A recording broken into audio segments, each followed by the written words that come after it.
కులాలకు మతాలకు అతీతంగా అనేక దశాబ్దాలుగా రాజకీయంగా ప్రయాణం చేశాం. ఈ ప్రయాణంలో భాగంగా ఆత్మీయుల కలయికని ఏర్పాటు చేసి పిలిపించాం. ఆ పిలుపులో స్వచ్ఛందంగా అనంతపురం జిల్లా గుంటకల్ నియోజకవర్గం మినహా మిగిలిన నియోజకవర్గాల నుంచి అనంతపురం అసెంబ్లీ నుంచి తరలి వచ్చిన వాళ్ళందరూ కూడా పేరు పేరున ధన్యవాదాలు తెలియజేశాను. ఈరోజు కులంకుశగా అంతా కూడా చర్చించి జరిగిన అన్యాయాన్ని జరిగిన విషయాన్ని ప్రజలకు చెప్పాను. మా పార్టీకి కూడా మేము పనిచేసాం, మాకు ఇవ్వాల్సిన అవసరం ఉంది, రాజకీయాల్లో కొనసాగాల్సిన అవసరం ఉందా లేదా అనేటువంటి ఆలోచనతో ఉన్నప్పుడు అందరి అభిప్రాయాలు కూడా తీసుకొని ముందుకు సాగాలని ఈరోజు సదస్సు నిర్వహించాం. సదస్సులో వక్తలందరూ కూడా వివిధ సామాజిక వర్గాలు కూడా మాట్లాడతారు. మాట్లాడిన తర్వాత తుది నిర్ణయం ప్రకటిస్తాం. నేను చెప్పాను కదా ఇప్పుడు మా స్పీచ్లో, పార్టీ మారాలంటే ఎప్పుడో మారచ్చు, పార్టీలు మారాలనేటువంటి ఆలోచన నాకు లేదు. ఎందుకంటే నేను పనిచేసింది ఈ పార్టీలో, ఈ పార్టీనే ఇవ్వాల్సిన బాధ్యత మా అధినేత చంద్రబాబు నాయుడు గారికి ఉంది. మేమేం తప్పు ఎక్కడా చేయలేదు. మా ఆస్తులు అన్నీ కూడా అమ్ముకొని కష్టాలు నష్టాలకు గురై నిజాయితీగా ఈ నియోజకవర్గంలో నాతో పాటు చాలామంది నాయకులు కార్యకర్తలు పనిచేశారు. తప్పుడు పనులు చేసి పార్టీ అధికారంలో కూడా 5 ఏళ్ళు అనుభవించిన 1-2 వ్యక్తులు తప్ప మిగిలిన వాళ్ళంతా కూడా కష్టాల్లో పార్టీలో ఉన్నారు. అందుకనే మేము ఎట్టి పరిస్థితుల్లో కూడా పార్టీ విధానంలోనే కొనసాగుతున్నాం. పార్టీ పునరాలోచించాలని చెప్పి మేము అభ్యర్థిస్తున్నాం. కార్యకర్తల అభిప్రాయం ప్రకారం నడుచుకుంటామని చెప్పాను. కార్యకర్తలు ఒకవేళ రేపు స్వతంత్ర అభ్యర్థిగా వేయమంటే స్వతంత్ర అభ్యర్థి కూడా పోటీ చేయడానికి సిద్ధంగా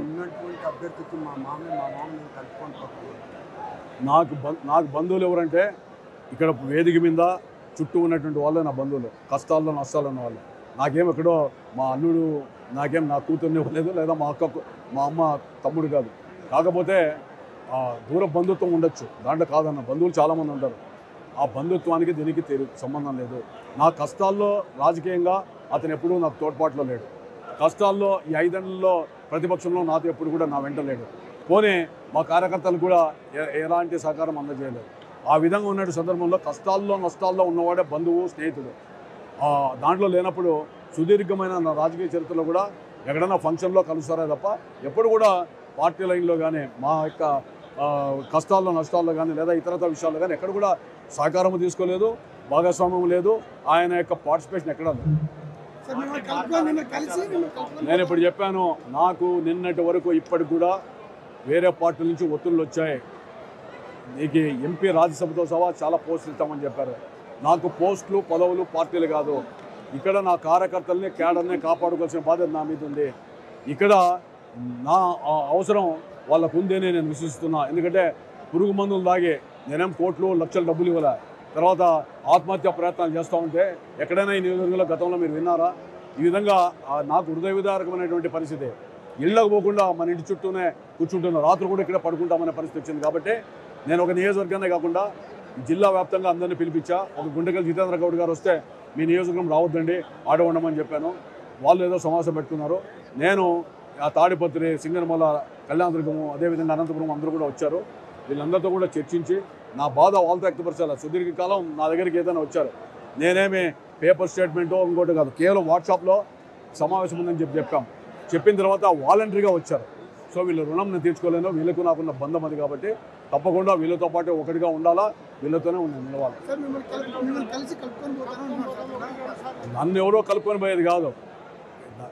కలిసి కలుపుకొని పోవడం అనేది అంటే ఏంటిది అంటే, కష్టాల్లో కలిసి కలుపుకొని పోయింటే నష్టం లేదు. నేను వీళ్ళందరినీ కలుపుకొని పోవాలి.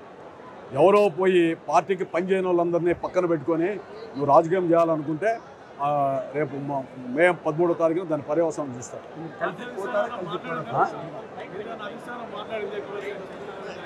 ఎవరితో నాతో ఎవరు మాట్లాడలేదు. ఎవరో ఒక పరిశీలకుడు మాట్లాడతానంటే నా ఫోన్ కూడా మాట్లాడదలుచుకోలేదు. నాకు అధినాయకుని మీద నమ్మకం ఉంది, అందుకనే పనిచేశాను. ఈరోజు ఇక్కడ ఉన్నటువంటి పరిస్థితుల్లో కార్యకర్తలు, ఇక్కడ ఉన్నటువంటి క్యాడర్ యొక్క అభిప్రాయం ప్రకారం నేను ముందుకు పోవాలనుకున్నా. వాళ్ళ అభిప్రాయం, ఎందుకంటే వీళ్ళతో కలిసి జీవిస్తున్నాను నేను. అన్నింటిలోనూ నా పిలుపుకి వచ్చారు. ఈరోజు మీరు ఆలోచించండి, రాజకీయ పార్టీల సభలు పెడితే బలవంతంగా తీసుకురావాలా. ఇదే ఫంక్షన్ హాల్లో సదస్సులు పెడితే జిల్లా వ్యాప్తంగా ఎంతమంది వచ్చారు. ఒక పిలుపుతో ఎంతమంది వచ్చారు అంటే మనిషి మీద నమ్మకం, ఆ నమ్మకాన్ని వమ్ము చేసుకునే పరిస్థితి ఉంది.